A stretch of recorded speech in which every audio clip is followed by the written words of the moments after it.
കൃഷ്ണ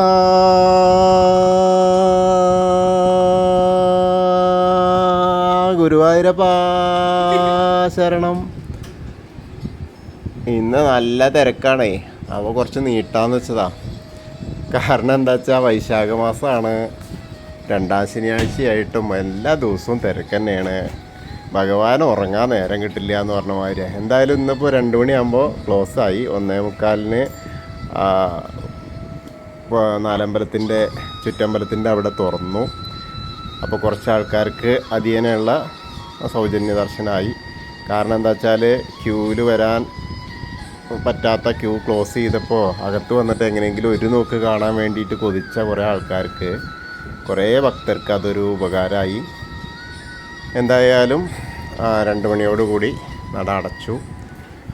അപ്പോൾ എന്തായാലും നമുക്ക് ഗുരുവായൂരപ്പനെ തൊഴാനായിട്ട് പോവാം. കിഴക്ക് വശത്തുള്ള അത്തിമര ചുവട്ടിലെ ഗണപതി, അത്തിമര ഗണപതിനെ പോയി തൊഴാം. ഗണപതിയെ ഒന്ന് തൊഴുത് പ്രദക്ഷിണമായിട്ട് നമുക്ക് ഗോപുരവാതിൽ കടന്നിട്ട് അകത്തേക്ക് വരാം. അങ്ങനെ അകത്തേക്ക് വരുമ്പോൾ നേരെ ആ വാതിൽപ്പടി കയറാം. വാതിൽപ്പടി കയറിയിട്ട് ശ്രീലകത്തേക്ക് ഇങ്ങനെ നോക്കുക. അപ്പോൾ ആ പ്രകാശരേണു നമ്മളിലേക്ക് ഇങ്ങനെ എത്തും. അതിനൊപ്പം തന്നെ അവിടുന്ന് ഇങ്ങോട്ട് പോകുന്ന വാതിൽപ്പടി കഴിഞ്ഞ ഉടനെ അങ്ങോട്ട് കയറി ഇറങ്ങുമ്പോൾ തന്നെ നോക്കിയില്ലെങ്കിൽ നമ്മളെ മേൽപ്പത്തൂര് ഇരുന്നിരുന്ന ആ പീഠം കാണില്ല. അപ്പോൾ അത് അവിടെ തന്നെ തൊഴുക. അതുപോലെ ആദ്യത്തെ തൂണ്, വലതുവശത്തെ ആദ്യത്തെ തൂണ് നരസിംഹാവതാരം കാണിച്ചു കൊടുത്തു എന്ന് പറയുന്ന ആ തൂണ് നോക്കി തൊഴുക. അതിനുശേഷം നമ്മളിങ്ങനെ ശ്രീലകത്തേക്ക് ഇങ്ങനെ നോക്കുമ്പോൾ ആ നെയ്വിളക്കിൻ്റെ പ്രകാശത്തിൽ ആ ചതുർബാഹുവായ നാരായണ വിഗ്രഹത്തിൽ, ഗുരുവായൂരപ്പ വിഗ്രഹത്തിൽ, ദേവകൾ പൂജിതമായ വിഗ്രഹത്തിൽ ഇന്നത്തെ കളഭം കൊണ്ടുള്ള അലങ്കാരം ഇങ്ങനെ കാണാം. അപ്പോൾ എന്താ കാണുന്നത്? ആദ്യം തന്നെ ഒരു പാമ്പിനെ ഇങ്ങനെ കാണുന്നു. വലിയ പാമ്പ് 3 പടമൊക്കെ ഇങ്ങനെ വരുത്തി ഇങ്ങനെ നിൽക്കണു. അതിൻ്റെ മുകളിൽ അതാ കുഞ്ഞിക്കാല് 2 കാണുന്നു. ഒരു കാലിങ്ങനെ ചവിട്ടി അതിൻ്റെ തലമണ്ട നോക്കിയിട്ട് 1 കൊടുത്തു എന്ന് പറഞ്ഞില്ലേ, അതേമാതിരിയാണ്. തലമണ്ട നോക്കിയിട്ട് ഇങ്ങനെ ചവിട്ടി കളിക്കുകയാണ്. കാൽപാദങ്ങൾ കാണുന്നു, കാൽവളകൾ കാണാണ്ട്, പട്ടൊക്കെ ഞൊറിഞ്ഞെടുത്ത് അരമണിക്ക് ഇങ്ങനെയൊക്കെ ചാർത്തി അങ്ങനെ നോക്കി വരുമ്പോൾ, മുകളിലേക്ക് നോക്കി വരുമ്പോൾ നേരെ കാണുന്നത് ആ മാങ്ങാമാല കാണുന്നു, വളയം പോലത്തെ മാല കാണുന്നുണ്ട്. അതേപോലെ കൈവളകൾ കാണുന്നുണ്ട്. ഒരു കയ്യിൽ ഉടക്കുഴലുണ്ട്, മറു കയ്യിൽ കാളിയൻ്റെ വാലും പിടിച്ചിട്ടുണ്ട്. എന്നിട്ടിങ്ങനെ വീഴാതിരിക്കാനാണ് തോന്നുന്നുണ്ട്. ആ വാലും പിടിച്ചിട്ടിങ്ങനെ ഇനി വാലോണ്ട് അടിക്കേണ്ടെന്ന് പറഞ്ഞിട്ടേ വാലും പിടിച്ച് വെച്ചിട്ടുണ്ട്. എന്നിട്ടിങ്ങനെ ഡാൻസ് കളിക്കുക, നൃത്തം ചവിട്ടുകയാണ്. വളരെ മനോഹരമായിട്ടുള്ളൊരു പുഞ്ചിരിയാണ്. കാരണം ഇതൊക്കെ സിമ്പിളാണെന്ന് പറഞ്ഞിട്ടാണ്. ആ വലിയ അഹങ്കാരമുള്ള നിൻ്റെ അഹങ്കാരമൊക്കെ ഞാൻ തീർത്ത് തരാം എന്ന് പറഞ്ഞ് ലോകത്തിന് മുഴുവൻ കാണിച്ചു കൊടുക്കുക. വലിയ എത്ര അഹങ്കാരി ആയാലും ഒരു ചെറിയ ആ സ്പർശനം കൊണ്ട് അതെല്ലാം ഒഴിവാക്കും എന്നുള്ള ആ ഒരു കാഴ്ചയാണ് ഇന്നത്തെ ശ്രീലകത്തുള്ള കാഴ്ച. വളരെ മനോഹരമായിട്ടുള്ള കാഴ്ച. 2 തിരുമുടിമാലകളുണ്ട്. തുളസിയും ചുവന്ന പൂവ്, വെളുത്ത പൂവായിട്ടുള്ളത്. അതേപോലെ തന്നെയാണ് 2 അതേപോലത്തെ തുളസിയും വെളുത്ത പൂവായിട്ടുള്ള വലിയ ഉണ്ടമാലയുണ്ട്.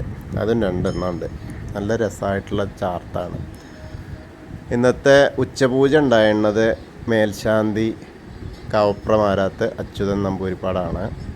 അതുപോലെ ഇന്നത്തെ ഈ മഹത്തരമായ അലങ്കാരം ചെയ്തിരിക്കുന്നത് പൊട്ടക്കുഴി ആര്യോദിക്കനാണ്. വളരെ കേമമായ അലങ്കാരമാണ്. ആ കാളികമർദ്ദന രൂപമാണ്. അപ്പോൾ അതെല്ലാവരും,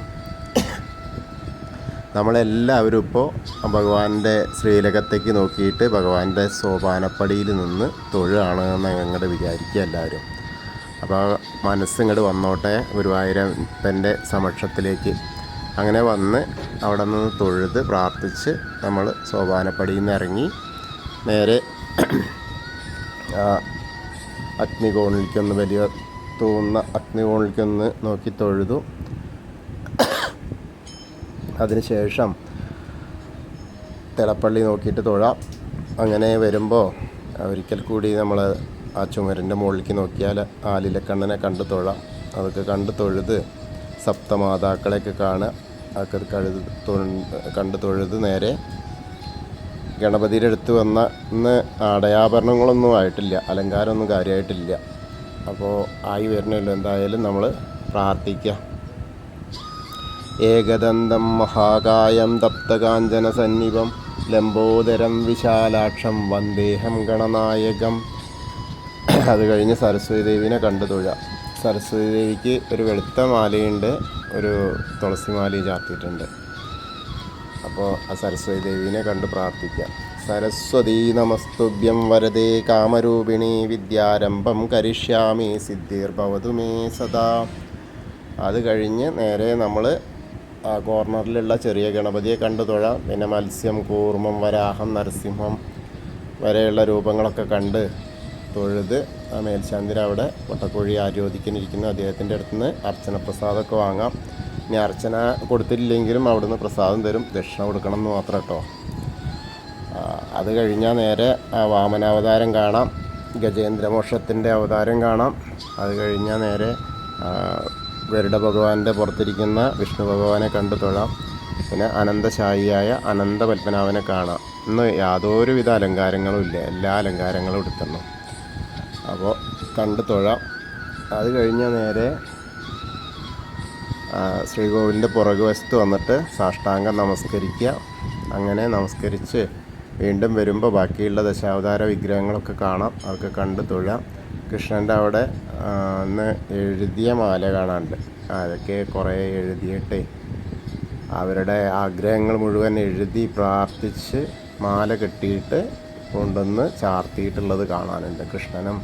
അപ്പോൾ അതൊക്കെ കാണാം. അതിന് ശേഷം നമുക്ക് മുരുകനെ കാണാം. അങ്ങനെ അതും കഴിഞ്ഞിട്ട് തൊഴുത് ഹനുമാൻ സ്വാമിയുടെ അടുത്ത് വരുമ്പോൾ ഒരു കൂവളമാല ഉണ്ട്, കുറച്ച് സിന്ദൂരമുണ്ട്, കുങ്കുമം. അപ്പോൾ അതൊക്കെ അവിടെ നിന്നിട്ട് ഹനുമാൻ സ്വാമീനെ തൊഴുത് പ്രാർത്ഥിക്കാം. ത്വമസ്മിൻ കാര്യനിര്യാഗേ പ്രമാണം ഹരിസത്തമ ഹനുമാൻ യജ്ഞമാസ്തായ ദുഃഖക്ഷയകരോ ഭവ മനോജവം മാരുതതുല്യവേഗം ജിതേന്ദ്രിയം ബുദ്ധിമതാം വരിഷ്ഠം വാദാത്മജം വാനരയൂഥമുഖ്യം ശ്രീരാമദൂതം ശിരസാ നമാമി. ബുദ്ധിർബലം യശോധൈര്യം നിർഭയത്വം അരോഗത അജാഡ്യം വാക്പടുത്തം ഹനുമസ്മരണാത് ഭവേത്. ഓം നമോ ഭഗവതേ ആഞ്ജനേയായ മഹാബലായ സ്വാഹ. അങ്ങനെ ഹനുമാൻ സ്വാമിയെ കണ്ട് തൊഴുത് ആ രാധാകൃഷ്ണ വിഗ്രഹമൊക്കെ കണ്ട് തൊഴാം. അവിടെയുണ്ട് ഇതേമാതിരി ആരൊക്കെ പ്രീതി കിട്ടാൻ വേണ്ടിയിട്ട് എഴുത്തുമാല കൊണ്ട് ചാർത്തിയിട്ടുണ്ട്. അതിന് ശേഷം നമ്മൾ ഓവിൻ്റെ അവിടെ ഒന്ന് പ്രാർത്ഥിക്കുക. അവിടെ ഒന്ന് പ്രാർത്ഥിച്ച് കുറച്ച് ഇങ്ങോട്ട് പടിഞ്ഞാറോട്ട് നോക്കിയിട്ട് ആ ചുമരിൻ്റെ മുകളിൽ നമ്മുടെ താമരക്കണ്ണനെ കണ്ട് തൊഴാം. അത് കണ്ട് തൊഴുക. അങ്ങനെ വരുമ്പോൾ നേരെ ആ ഗ്രില്ലിൻ്റെ അവിടെ എത്തിയിട്ട് അവിടെ കിടന്നാൽ ആ മണിക്കിണർ കണ്ട് തൊഴാം. നൃത്താറയിൽ ആ കിടാവിളക്ക് ഇങ്ങനെ കത്തി നിൽക്കുന്നു. അപ്പോൾ അത് കാണാം. അതൊക്കെ കണ്ട് ആ ഭഗവാനെയൊക്കെ ഏത് രൂപത്തിലാണോ നമ്മൾ കാണുന്നത് മനസ്സിൽ ആ രൂപത്തിൽ കണ്ട് തൊഴുത് പിന്നെ കുറൂരമ്മേനെയും അതേപോലെ വസുദേവരെ നാരദരെയൊക്കെ കണ്ട് തൊഴുത് ഇങ്ങനെ വടക്കേ നടയിലൂടെ പുറത്തിറങ്ങി പ്രസാദ കൗണ്ടറിൽ നിന്ന് ചന്ദനവും തീർത്തൊക്കെ വാങ്ങാം. അതിന് ശേഷം നമ്മുടെ ഇടത്തരികത്തുകാവിലെ ഭഗവതീനെ കാണാനായിട്ട് പോവാം. ഭഗവതിയുടെ അവിടെയും കോളകൊക്കെ ഇറക്കിയിട്ട് നന്നായിട്ട് ഇങ്ങനെ അലങ്കാരത്തോടു കൂടി ഇങ്ങനെ നിൽക്കുകയാണ് ഭഗവതി. എല്ലാ മക്കളെയും കണ്ട് തൊഴാൻ അനുഗ്രഹിക്കാനായിട്ട് എല്ലാവരും കണ്ട് തൊഴുതോളൂ. സർവമംഗളമാംഗല്യേ ശിവേ സർവാർത്ഥ സാധികേ ശരണ്യേ ത്രയംബകേ ഗൗരി നാരായണി നമോസ്തുതേ. അത് കഴിഞ്ഞ് നേരെ അങ്ങനെ ആ കോർണറിലെത്തിയ മമ്മിയൂരപ്പനെ കണ്ട് തൊഴുക, പ്രാർത്ഥിക്കുക. മനസ്സിൽ നമശിവായ നമശിവായ നമശിവായ എന്നുള്ള പഞ്ചാക്ഷരി മന്ത്രം ചൊല്ലുക. എന്നിട്ട് മനസ്സിൽ സ്മരിക്കുക മമ്മിയൂരപ്പനെ. അപ്പോൾ മമ്മിയൂർ പോയ ആ ഒരു അനുഗ്രഹം നമ്മളിലേക്ക് എത്തും. വീണ്ടും നമ്മൾ കൊടിമരത്തിൻ്റെ അവിടെ വരിക. കൊടിമരത്തിൻ്റെ അവിടെ നിന്ന് ഒരിക്കൽ കൂടി നമ്മുടെ ശ്രീലകത്തേക്ക് നോക്കിയിട്ട് ആ കാളിയമർദ്ദന രൂപധാരിയെ കണ്ടു തൊഴാം. അങ്ങനെ ആ കാളിയൻ്റെ ദർപ്പം അടക്കുന്ന ഏറ്റവും മനോഹരമായ ആ ഒരു രൂപത്തെ കണ്ട് തൊഴുത് പ്രാർത്ഥിക്കാം, നമസ്കരിക്കുക. കൂത്തമ്പലത്തിൻ്റെ അവിടെ വരുമ്പോൾ അവിടെയുണ്ട് ആ കടാവിളക്ക് ഇങ്ങനെ കത്തിക്കണം. കാരണം ഏറ്റവും പ്രധാനപ്പെട്ട സ്ഥലങ്ങളിലൊക്കെ കടാവിളക്ക് കത്തിച്ചു വയ്ക്കും. അപ്പോൾ അത് കണ്ടാൽ തന്നെ നമ്മൾ ചിന്തിക്കണം ഇവിടെ എന്തോ പ്രാധാന്യമുണ്ട്. അങ്ങനെയുള്ള പ്രാധാന്യമുള്ള സ്ഥലങ്ങളാണ്. കാരണം ഭഗവത് ദർശനം കൊടുത്ത സ്ഥലങ്ങളിലാണ് ആ കെടാവിളക്ക് കത്തി നിൽക്കുക. അത് നമ്മൾ നോക്കിയാൽ അറിയാം. കെടാവിളക്ക് ഏത് സമയത്തും കാണുമ്പോൾ അത് ഓർത്താൽ മതി. അങ്ങനെ അവിടെ വന്ന് തൊഴുത് പിന്നെ അയ്യപ്പൻ്റെ അടുത്ത് വരിക. അയ്യപ്പൻ്റെ അടുത്ത് വന്ന് പ്രാർത്ഥിക്കുക. അവിടെ ഇന്ന് അലങ്കാരമൊക്കെ ആയി വരണേ ഉള്ളൂ. അപ്പോൾ എന്തായാലും ആ ഭൂതനാഥനെ കണ്ട് തൊഴാം. ഭൂതനാഥ സദാനന്ദ സർവഭൂതദയാപര രക്ഷ രക്ഷ മഹാബാഹു ശാസ്തേ സ്തുഭ്യം നമോ നമ.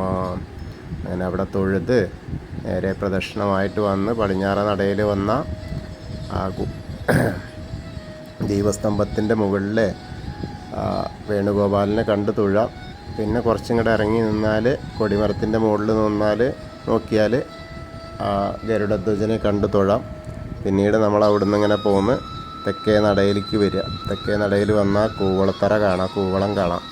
കൂവളം ഇങ്ങനെ തളിർത്ത് വരികയാണ്. അപ്പോൾ ആ മഹാദേവനെ വിചാരിച്ച്, ഗുരുവായൂരപ്പനെ വിചാരിക്കുമ്പോൾ മഹാദേവനെ വിചാരിക്കണം അതിൻ്റെ ഒപ്പം തന്നെ എന്ന് പറഞ്ഞിട്ട് അവിടെ വിചാരിച്ച് തൊഴുക, ഒന്ന് പ്രദക്ഷിണം ചെയ്യുക. അപ്പോൾ എന്താ വെച്ചാൽ നമ്മൾ ഇന്നത്തെ ഉച്ചപൂജയൊക്കെ കണ്ടു തൊഴുതു.